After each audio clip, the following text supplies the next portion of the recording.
Dios no hizo el mundo completo, sino que lo hizo incompleto. Y que lo dejó incompleto con el propósito de que el hombre terminara, ¿cierto?, esas obras que Dios no completó. Entonces es muy bonito entender eso, porque en mi vida he tenido la claridad de entender la famosa pregunta que mucha gente se hace: ¿por qué si Dios es bueno permite tanta maldad en el mundo? ¿Cómo se relaciona la maldad en el mundo con Dios?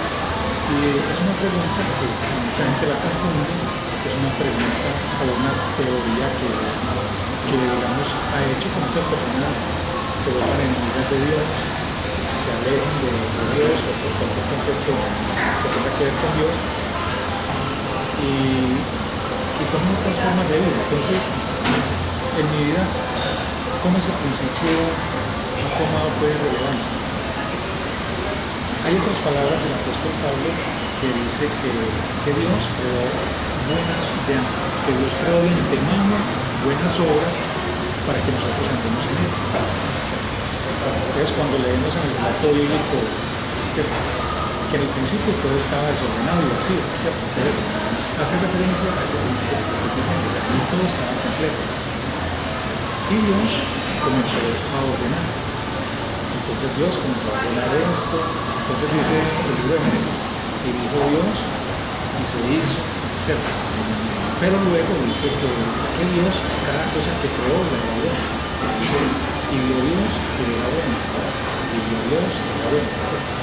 ¿Cómo se relaciona eso con el ser humano? Dios creó el mundo, comenzó a darle orden, y Dios tiene muchas cosas sin hacer. Dios no hizo casas. Dios sabe que el ser humano no padeció enfermedades, pero Dios no hizo hospitales. Dios no hizo carreteras, Dios no hizo centros de salud. O sea, hay muchas cosas que Dios no hizo, porque la tarea del hombre se puede completar. Y por eso las famosas palabras de Dios al hombre, el huerto, para que lo labre, para que lo cuide. Entonces, en el occidente nosotros manejamos el tema de esas palabras como diciendo Dios, pero el pecado, entonces el trabajo es un castigo. Entonces mira que el hombre, si no hubiera pecado, vivía muy bueno. El hombre tenía responsabilidad, es el co-creador. ¿Qué podía crear el hombre? Lo que le podía crear. Entonces,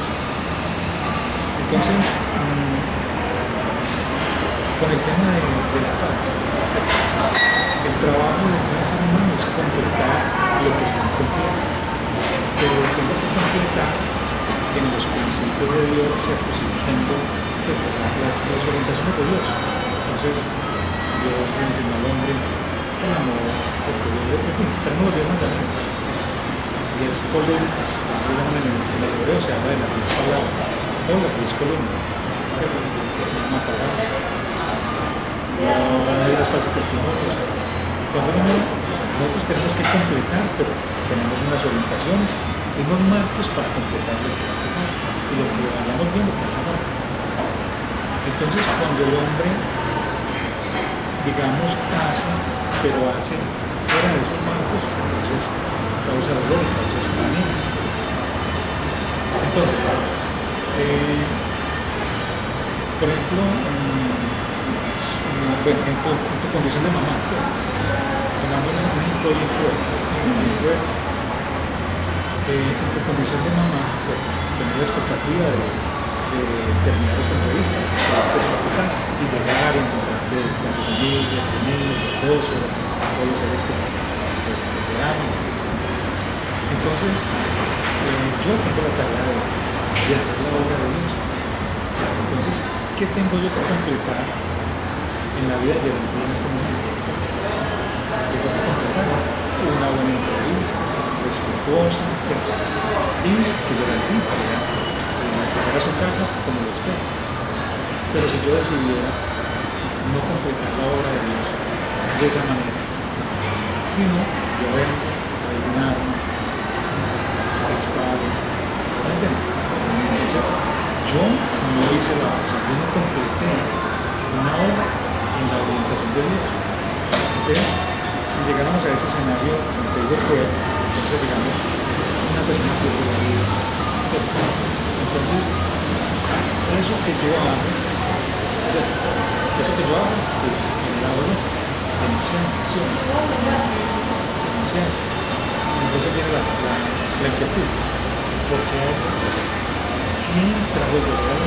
¿Quién hace el dolor? Entonces la respuesta es el ser humano. Entonces, ¿por qué hay que trabajar en el ser humano para que el ser humano no sea violento? Para que el ser humano entienda, ¿cierto? Que nosotros estamos aquí para crear, ¿cierto? Para co-crear, crear lo que hace falta y hacerlo en los principios de Dios. Otro ejemplo es rápido. Dios no hizo hospitales, pero el ser humano lo está haciendo. Entonces, ¿qué pasa? Si nosotros somos un equipo de trabajo y decidimos hacer el hospital, decidimos manejar los recursos bien, ¿cierto? Con pulcritud, que no se pierda un peso, hacerlo con todos los parámetros de calidad y entregamos a la comunidad un hospital bien hecho, ¿cierto? Entonces, nosotros completamos algo que Dios lo dejó completo. Entonces la gente va desatendida, ¿cierto? Sanada. Pero ¿qué pasa si eso que hace falta hacer lo hacemos mal? Entonces nos ponemos aquí a hablar. Venga, son tantos millones, son 1.000 millones. No, solamente gastemos los 400, los otros 600 nos los repartimos y lo que salga con 400 millones. Que un hospital mal hecho, en fin, entonces una obra parada, entonces la corrupción se robó la plata. Entonces no completamos lo que otros necesitaban, porque no quisimos los parámetros de eso. Entonces, volviendo al tema de qué es la violencia, o la primera pregunta es, ¿qué es la paz? Sí. ¿Tú piensas que son lo mismo o son diferentes? Entonces, mira lo que, o sea, cómo están relacionados, ¿cierto? O sea, y este es uno de los grandes fracasos de todos los procesos de paz, a nivel nacional, a nivel mundial, a nivel local. ¿Por qué? Porque es que nosotros queremos que hagan la paz personas que todavía son altamente violentas. O sea, que no están dispuestos a completar nada para que el otro tenga calidad de vida. No están dispuestos a andar en buenas obras de antemano, ¿cierto? Para que el otro tenga seguridad, tranquilidad, para que ciertas situaciones de dolor sean minimizadas, ¿cierto? Más bien sea apoyo, solidaridad, consuelo, esperanza, ¿cierto? Entonces, ahí es donde yo le doy el valor al tema de las alternativas a la violencia. Porque ese programa, todo ese proceso, lo que trata es de que el ser humano defina en su contexto qué es la violencia. Lo primero, hay un grupo reunido que es, primero, entienden qué es la violencia, lo definen en hechos concretos, puntuales, de su cotidiano vivir, de sus entornos. Luego comienzan a identificar, ¿cierto?, esa violencia, ¿cierto?, cómo activar en nosotros, en el individuo, la violencia. Entonces, después de eso, ahora yo comienzo a ver cómo soy yo cuando reacciono con violencia. Entonces, cuando ya reconozco en mi entorno qué cosas son detonantes para hacer que en mí la violencia se active, entonces comienza el otro proceso. El otro proceso es alternativo. Entonces, donde decimos, mira, el ser humano tiene que ser entrenado en su carácter, en su personalidad, para entender, ¿cierto?, que hay alternativas para no ser violento, que hay alternativas para no hablar con violencia, pensar con violencia, relacionarnos con violencia, convivir con violencia. Entonces, cuando la gente comienza a entender alternativas, ¿cierto?, entonces ahora viene lo que en el programa se llama el poder transformador, que es esa capacidad individual de otra persona de transformarse, ¿cierto? Lamentablemente, lo que te estaba explicando, hay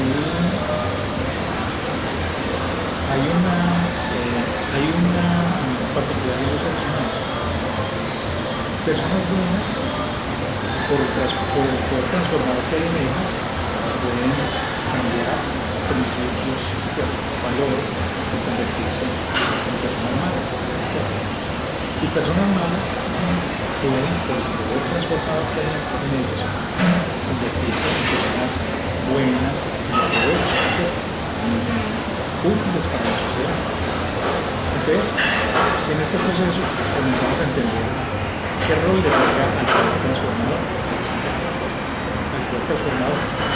Entonces, ya viene el tema del logo que nosotros tenemos como mesa, que es una persona con una condición de estar reducido, oprimido, de estar derrotado.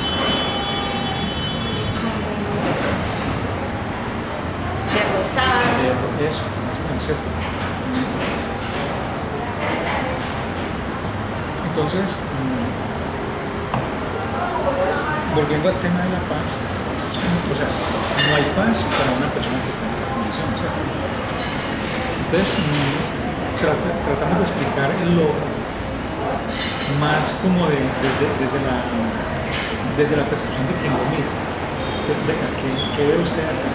Ah, es una persona, ¿y cómo la ve? ¿Cierto? Entonces, es donde hablamos de por qué no, ¿cierto? El famoso no separado de lo otro, la violencia.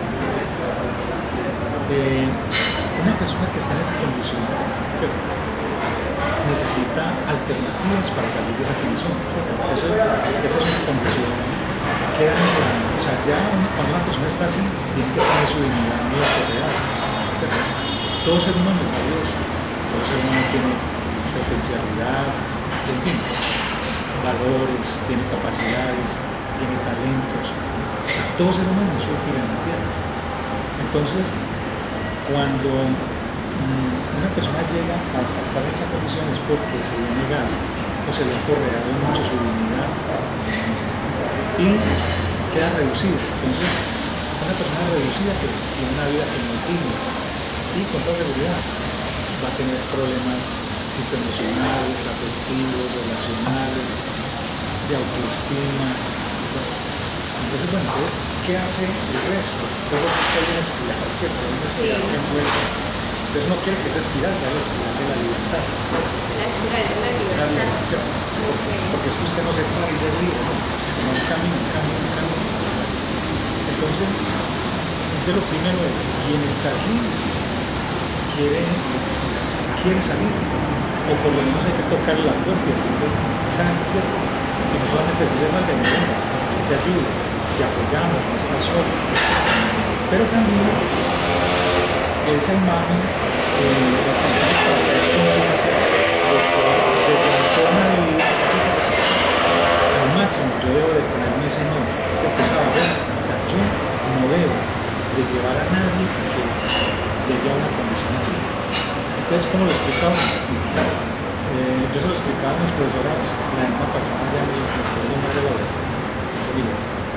Ahí, digamos, hay esposos que tienen esa condición de vida, sus esposas, ¿cierto? Sí. Pero también hay esposas que tienen sus esposos, ¿cierto? En una condición así. Pero también hay padres que tienen sus hijos, pero también hay hijos que tienen sus padres, pero también hay vecinos que tienen a otros vecinos así, ¿cierto? Y así, toda la escala. Jefes que tienen, ¿cierto?, a sus subalternos así. La mujer, ¿cierto?, es la más vulnerable, ¿cierto? El machismo, ¿cierto?, tiene mucha forma de mantener la condición así. Bueno, entonces es como, desde esa frase de donde que aporte podemos hacer a esta sociedad. Y como la mitología es muy práctica, es muy relacionada. Entonces digo, yo de las que conocí en el Oriente, cuando yo conocí esta, me gustó mucho. Porque habla de, o sea, porque es que las otras metodologías son entre víctimas, ¿cierto? Abracémonos porque usted es víctima y yo también soy víctima, ¿cierto? Abracémonos porque estoy victimario, pero usted también fue víctima, ¿cierto? Entonces, son metodologías y procesos entre víctimas, pero las alternativas a la violencia no tienen ese contexto. El contexto de las alternativas es que en un grupo familiar hay gente de diferentes edades. Entonces, ¿cómo hacer que el niño conviva con la familia sin violencia? ¿Cierto? ¿Cómo hacer que los adultos convivan con los niños, con los adolescentes? Pero en la vecindad nos estamos relacionando niños, adultos, jóvenes, abuelos, personas con discapacidad, enfermos, ancianos, problemas con gente con problemas, gente exitosa, gente no tan exitosa. Entonces la metodología no tiene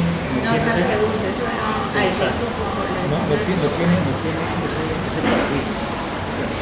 Y porque también la paz, digamos que es una concepción como más predominante o hegemónica, siempre ha sido pensada como en el marco del conflicto armado, entonces, o con víctimas o con victimarios. Y con este nuevo enfoque, la paz es algo de todos, no solamente de las víctimas o de los actores del conflicto, sino todo en su cotidianidad. Entonces el sueño es llegar a Medellín de este proceso. Porque sí, es un camino, porque era tanta gente para enriquecer. Entonces ahorita mismo no tengo todo por estar, por eso que estamos teniendo con el colegio Madre Laura. Pero no te he hablado como de acciones hemos hecho desde el 2020. Sí, puede ser que miremos los hechos en términos como de algunos momentos relevantes, o podríamos también en un espacio distinto a una entrevista empezar solo a reflexionar sobre las actividades, hacer como una identificación de qué se ha hecho y a partir de ahí como profundizar más en las actividades. Sí, hablemos de lo relevante, de las acciones relevantes. Para mí es relevante la primera actividad que tuvimos, porque estamos en el tiempo de la pandemia. Fue en el mes de agosto del año 2020. Planeamos hacer un conversatorio de experiencias exitosas en cárceles, porque el PAC comenzó en un contexto carcelario.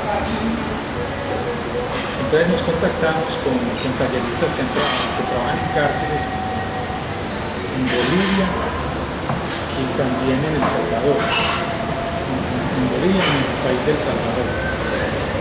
También uno de los talleristas ha trabajado en la Cárcel Nacional de las Mercedes, que queda en Montería. Y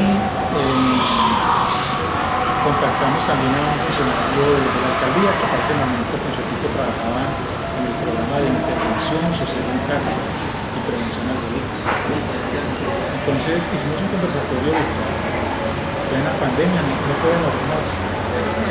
Y es posible tener personas de diferentes nacionalidades. Sí, entonces escuchábamos cómo desde el PAP se ha ido trabajando en cárceles en Bolivia, en El Salvador, la experiencia en la Nacional de las Mercedes, acá en Medellín, no con PAP, pero muy trabajando en bueno, es una conversación muy agradable, un sábado. Fue la primera, creo que es como el nacimiento de la lucha por la no violencia.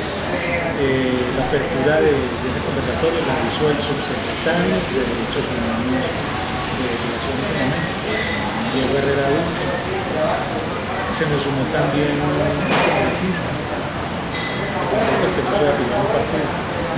Yo soy afiliado a un partido político. Entonces invité al congresista, representante de la Cámara de Antioquia, él estuvo también en el conversatorio, escuchando toda la experiencia. ¿Cuál partido fue? El partido primero, el partido superior, Dignidad. Y luego, por una fusión con el movimiento Compromiso Ciudadano, entonces ya el partido se pasó a llamar Dignidad y Compromiso. Antes de eso éramos un grupo de problemas. Entonces, es algo también muy bonito porque los que integramos la mesa tenemos corriente política. Entonces, los otros compañeros son de otras corrientes políticas. sí, somos muy activos en cada uno de los partidos que militamos, pero la política no nos divide que es para la elección militar. Después de ese evento, programamos ya, por ejemplo, conmemorar, apoyar, promover el 25 de noviembre, el 25 de octubre, Día Internacional de la Eliminación de las Violencias contra la Mujer. Hacemos un conversatorio en la iglesia, invitamos pues para el momento principal a Luis María Mora, que fue congresista un año, luego pues perdió la investidura, pero ahora está ocupando un cargo como delegado federal en el tema de territorios, gerencia de territorios, algo así. También hemos hecho conversatorios por ejemplo, con el diputado Luis Fernández. Hemos juntado en escenarios, por ejemplo, un pastor presbiteriano, una consejera de Medellín, un diputado, y bueno, ¿cómo va el tema de la paz en la ciudad, en el departamento? ¿Cómo va la paz? ¿Y cómo se ve la paz desde el contexto de las grandes iglesias? Hicimos un conversatorio así, ese fue presencial. Luego hicimos también una conmemoración de Paz, esa fue un poquito más grande. También pues le hicimos, tuvimos el acompañamiento del que ahora actualmente es el embajador de Nicaragua, el Rey Muñoz, que él era congresista, también el congresista de Unidad, una fraternidad que tiene un trabajo a nivel mundial, las cosas no de trabajo. Sí. Entonces, pues, te estoy hablando de uno, pero hay uno que es el que quiero cerrar con este. En el año 2020 vino acá a Colombia una comisión de paz de las iglesias presbiterianas de los Estados Unidos. Entonces, los presbiterianos en los Estados Unidos son una misión histórica, así como los cuáqueros, los presbiterianos también son migrantes y vienen de los lugares de los Estados Unidos, tienen partido político y ellos tienen una fuerza de votación grandísima, parece que tienen un progresista. Entonces logramos que esa comisión tenía agenda solo para el trabajo. Después tener un contacto que se podían visitar Medellín. Entonces les propusieron y que sí. Entonces vinieron a Medellín y en la iglesia hicimos un foro sobre el tema de los derechos humanos en Colombia. Entonces, y era en pleno, estábamos en pleno estallido social. Entonces, invitó muchas